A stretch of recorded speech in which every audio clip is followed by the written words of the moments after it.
శ్రీమాత్రే నమః. అందరికీ నమస్కారం అండి. Welcome back to our channel. ఈరోజు ఈ వీడియోలో కుజదోషం, కాలసర్పదోషం తొలగిపోయి శీఘ్ర వివాహం మరియు సత్సంతానం కొరకు నాగుల పంచమి రోజున నాగదేవతకు పూజ ఏ విధంగా చేయాలి, పుట్టలో పాలు ఏ సమయంలో పోయాలి, పూజ ఏ సమయంలో చేయాలి, ఇలాంటి అన్ని విషయాల గురించి ఈ వీడియోలో తెలుసుకుందాము. శుక్లపక్షంలో వచ్చే పంచమిని నాగపంచమి లేదా నాగుల పంచమి అని అంటారు. ఈ నాగుల పంచమి శ్రావణ మాసం మొదలైన 5వ రోజున జరుపుకుంటారు. స్కంద పురాణంలో నాగపంచమి విశిష్టతను సాక్షాత్తు ఆ పరమశివుడే వివరించినట్లు పురాణాలు చెప్తున్నాయి.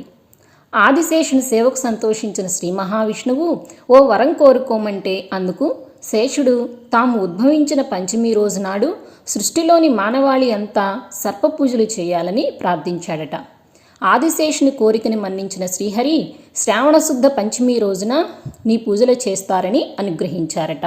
ఈ పంచమి రోజున నాగులను పూజించి గోధుమలతో చేసిన పాయసాన్ని నైవేద్యంగా సమర్పిస్తారు. పగలంతా ఉపవాసం ఉండి రాత్రికి ఆహారం తీసుకుంటారు. నాగపంచమి రోజున నాగులను పూజించిన వారికి విషబాధలు ఉండవు. పవిత్రమైన ఈ రోజున సర్పస్తోత్రాన్ని పారాయణం చేసిన వారికి ఎటువంటి రోగాలు దరిచేరవు. సంతానం లేని దంపతులు నాగపూజ చేస్తే వంశాభివృద్ధి, కార్యసిద్ధి కలుగుతుంది. కాలసర్ప నాగదోషాలు ఉన్నా కూడా తొలగిపోతాయి.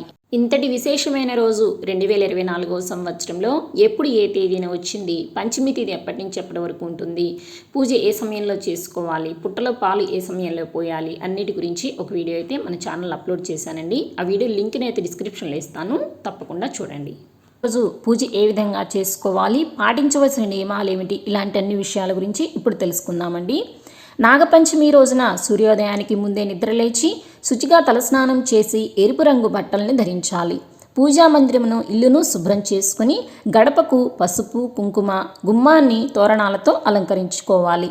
పూజా మందిరము ఇంటి ముందు ముగ్గుల్ని పెట్టుకోవాలి. పూజకు గంధము, కుంకుమ, ఎరుపు వస్త్రము, నాగేంద్ర స్వామి పాము పడగ, తెల్లని అక్షింతలు, ఎర్రటి పువ్వులు, మందారాలతో పాటు నైవేద్యం కోసం చలిమిడి, చిన్న చిన్న ఉండ్రాళ్ళు, వడపప్పు, అరటి పండ్లను సిద్ధం చేసుకోవాలి. అంతేకాకుండా 2 ఎర్రటి మట్టి ప్రమిదలను తీసుకొని దూదితో 7 ఒత్తులతో నేతితో దీపాన్ని వెలిగించుకోవాలి. పూజ చేసే సమయంలో నుదుట కుంకుమను ధరించి పడమర దిక్కున తిరిగి పూజించాలి. ఓం నాగరాజాయ నమః అనే మంత్రమును 108 సార్లు జపించి పూజకు సిద్ధం చేసుకున్న నాగప్రతిమను లేదా నాగేంద్ర స్వామి చిత్రపటమునకు కర్పూర హారతులిచ్చి నైవేద్యాన్ని సమర్పించుకోవాలి. నాగపంచమి రోజున పూజ చేసేవారు పగలంతా ఉపవాసం ఉండి రాత్రికి భోజనం చేస్తారు.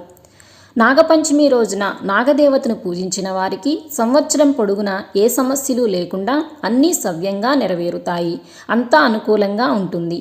నాగపంచమి సంతాన సంబంధమైన విషయాలలో శుభం కలుగుతుంది. కాలసర్పదోషం ఉన్నవారు ప్రత్యేకంగా నాగపంచమి రోజున నాగదేవతకు విశేష పూజలు నిర్వహిస్తారు. కాలసర్పదోషం ఉన్నవారికి అనేక కష్టాలు ఎదురవుతాయి. శారీరక అనారోగ్యం కలుగుతుంది. వృత్తి ఉద్యోగాలలో ఇబ్బందులు ఎదురవుతాయి. సవ్యంగా జరగాల్సిన పని కూడా ఆగిపోతుంది. ఊహించని అవరోధాలు వస్తుంటాయి. ఏదో రూపంలో మానసిక అశాంతి అనేది కలుగుతూ ఉంటుంది. అలాంటప్పుడు నాగపంచమి నాడు పుట్ట దగ్గర పాలు పోస్తే సర్పదోష నివారణ జరిగి కుటుంబం సుఖ సంతోషాలతో వర్ధిల్లుతుంది. ఇంకా నాగపంచమి రోజున ఇంటికి వచ్చే ముత్తైదువులకు నాగేంద్ర నిత్య పూజ, నాగదోష పరిహారము వంటి పుస్తకములను తాంబూలము, పసుపు, కుంకుమలతో కలిపి ఇస్తే పుణ్యఫలం సిద్ధిస్తుంది అని పురాణాలు చెప్తున్నాయి. అలాగే నాగపంచమి నాడు పుట్టలకు పూజ చేయించటం, పాలు పోయటం వంటివి చేస్తే వంశాభివృద్ధి కలుగుతుంది అని పండితులు చెప్తున్నారు. దేవాలయములలో నాగ అష్టోత్తరములు, పంచామృతములతో అభిషేకం వంటి పూజా కార్యక్రమాలు చేయిస్తే సకల సౌభాగ్యాలు కలుగుతాయి. సో ఇదండి ఇవాళ వీడియో. నాగపంచమి రోజున నాగదేవతకు పూజ ఏ విధంగా చేయాలో తెలుసుకున్నాం కదండి. ఈ వీడియో మీకు ఎంతో కొంత నచ్చింది, యూజ్ అయింది అని అనుకుంటున్నానండి. నచ్చిన వారు తప్పకుండా ఒక లైక్ చేయండి, మీకు తెలిసిన వారికి షేర్ చేయండి. ఇలాంటి మరెన్నో మంచి వీడియోస్ కోసం మన ఛానల్ సబ్స్క్రైబ్ చేసుకోండి. పక్కనే ఉన్న బెల్ ఐకాన్ కూడా ప్రెస్ చేసుకోండి. మరొక మంచి వీడియోతో మళ్ళీ కలుసుకుందాము. మరి శ్రీమాత్రే నమః. స్వస్తి.